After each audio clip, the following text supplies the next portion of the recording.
Welcome back everyone. In today's video, me and my squad mate Katyusha are going to be clutching a 2v12 in P-51D-30 Mustangs. There's going to be a lot of running and extending away from enemies in this video, but that is kind of how you have to play the Mustang. You have to abuse top speed, and that's pretty much the only advantage the Mustang really has.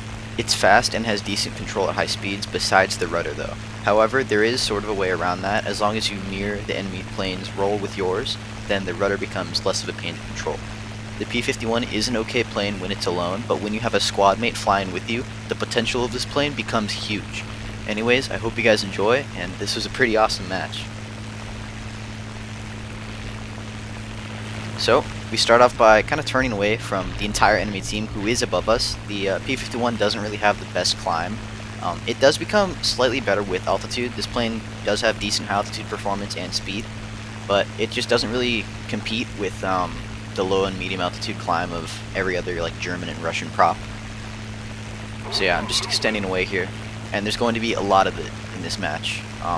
You have to abuse the top speed of the P-51, and as long as you keep doing that with like discipline, not many things are going to be able to catch you.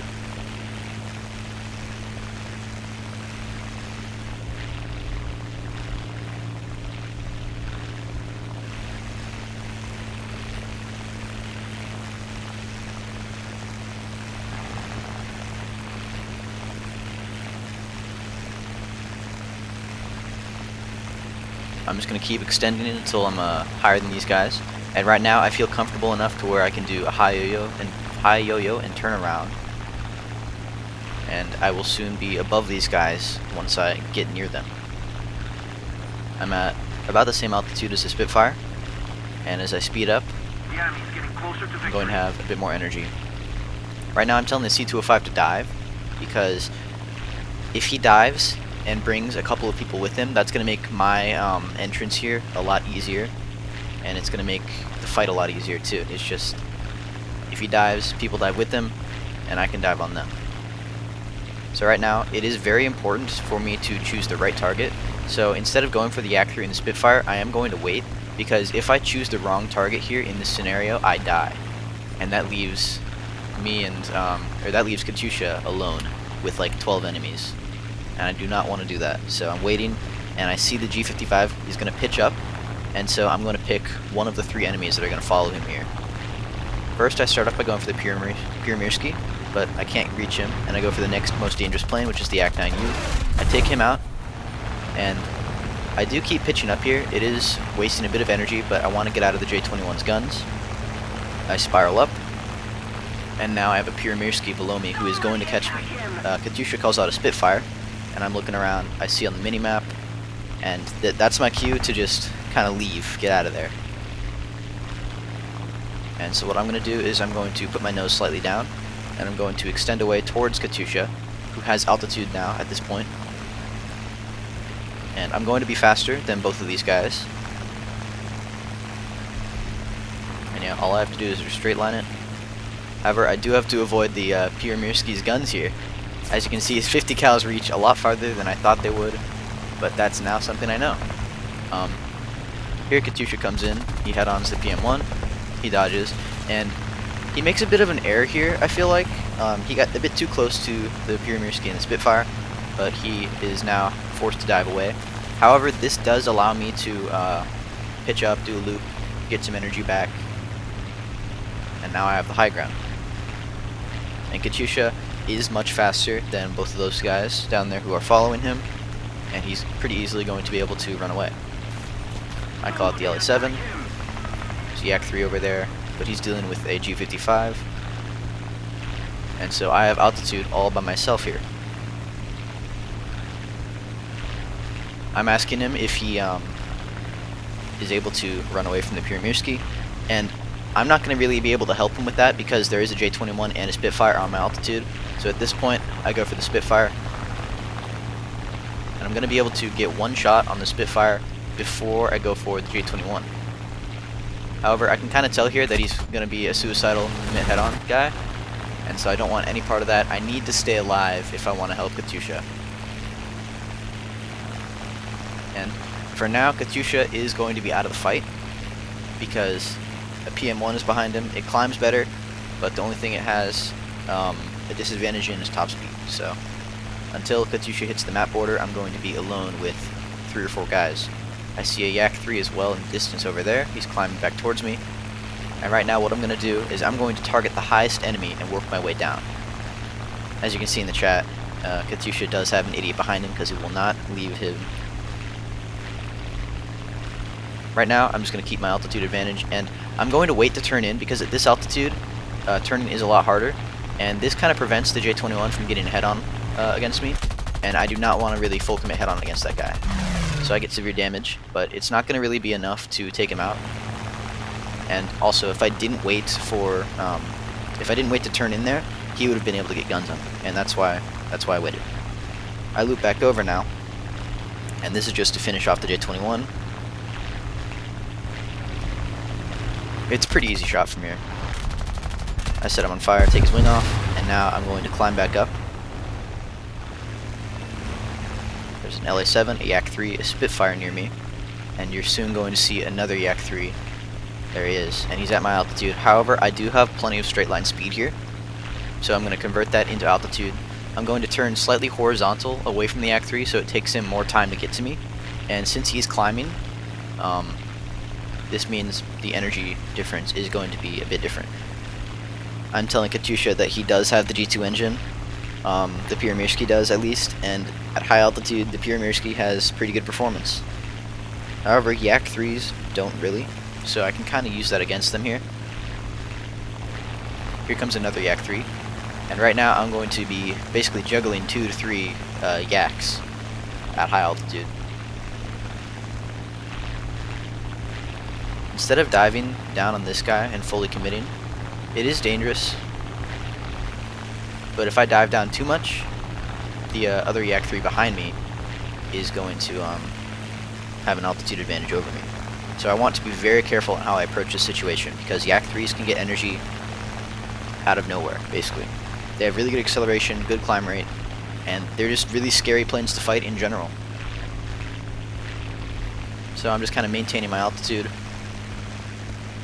I'm asking Katyusha if it has limited WEP, the P-51, and once he says 28 minutes, I start weaping again because the minimum load of the P-51's fuel is 30 minutes, and so I'm going to be just fine.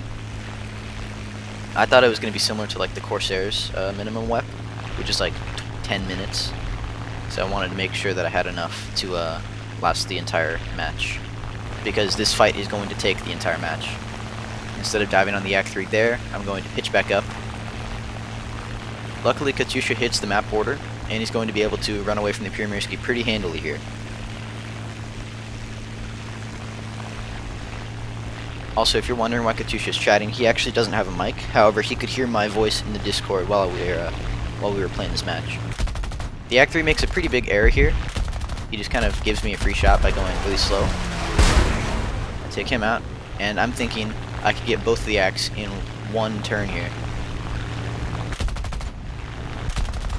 Unfortunately, my greediness for it was me being kind of greedy, but I eventually overcommit, and now I still am faster, but I have to really extend away from the Yak 3 here.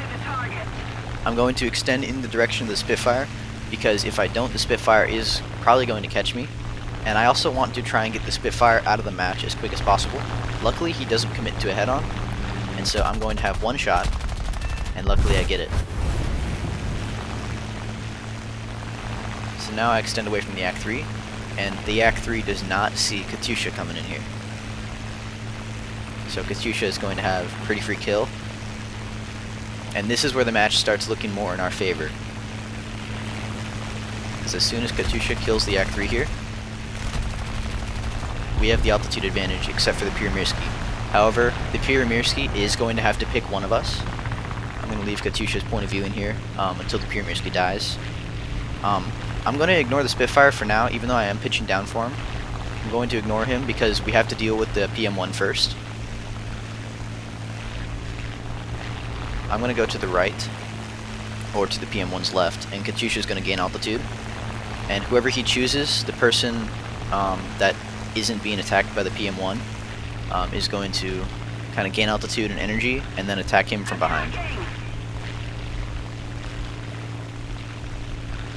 I don't know, I think I went AFK there for a second. But the PM1 chooses Katyusha. But he has plenty of altitude. I turn back around. And instead of climbing back up, he chooses to keep shallow diving, which the PM1 isn't very good at. And he's just going to keep losing energy that way. And as soon as I ask Katyusha if he's good with the PM1, that's my cue to go for the lower enemies. As soon as he says yes, I'm going to go for the Spitfire. However, I do have to be kind of careful here. Even though Katyusha is just fine with the, handling the PM1, there is another LA-7 somewhere. And I see him right there. The Contra just appears before I start my dive. And that was very important that I saw that, because LA-7s at low altitude are very scary.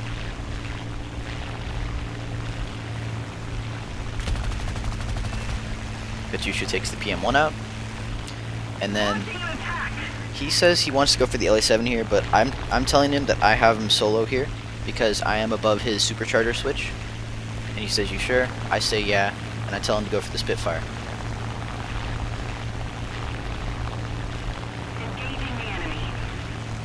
So as Katyusha is engaging the Spitfire, I'm taking down the LA-7, and I have a pretty hefty altitude advantage over here, or above the LA-7, excuse me.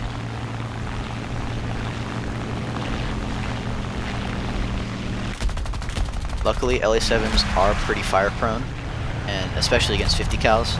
And I one-shot him on fire, and Katyusha kills the Spitfire. And so now I'm going to climb back up, and we're going to head straight to their airfield where the last 3 enemies are.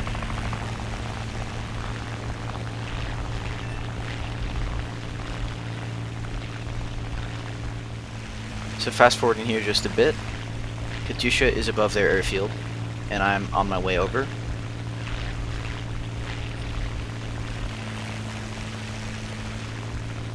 So the Spitfire is going to be camping for a while. Katyusha's diving on the PE-8 here. He's directly above him, so the PE-8 doesn't really have the best gunner coverage, and Katyusha takes him out. He is now extending away from the airfield and the Spitfire.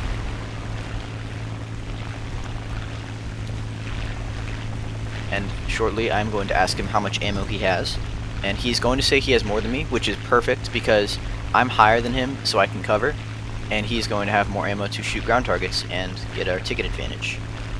Commencing attack. So as soon as he says he has more ammo than me here, I'm going to cover him and go for the Spitfire while he goes for the ground targets. And we're going to win the game. And the Yak-3 is on the airfield, so he's not going to be much of a problem.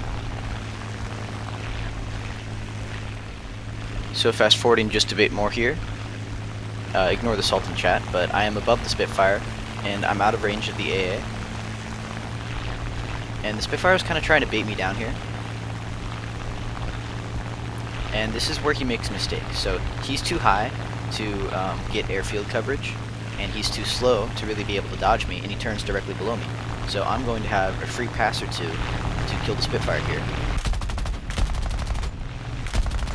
I'm going to be spraying a lot here because I want him dead on the first pass. He does go down, and I'm now going to extend away to help Katyusha with ground targets.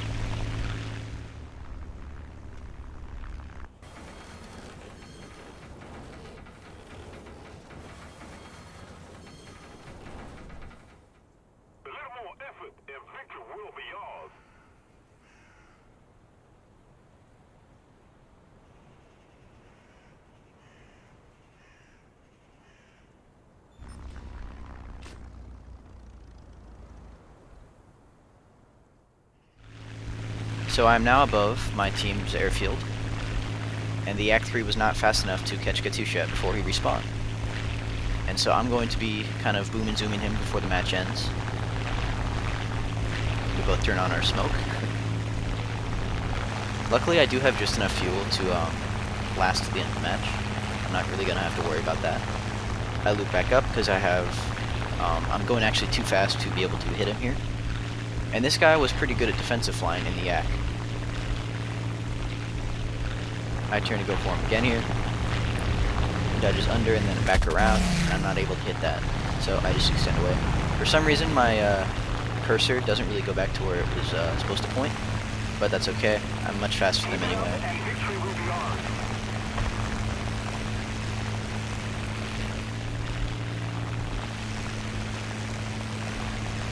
I can just kind of keep climbing up.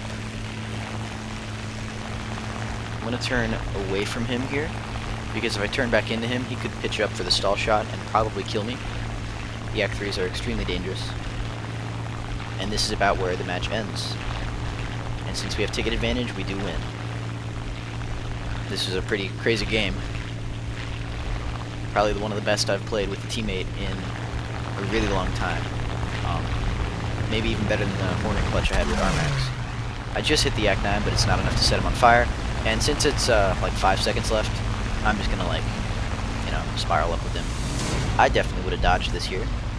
So that's gonna be the end of the video. Here are the stats and rewards if you guys care. I do have a lot more P-51 footage, but I felt that this game deserved its own video.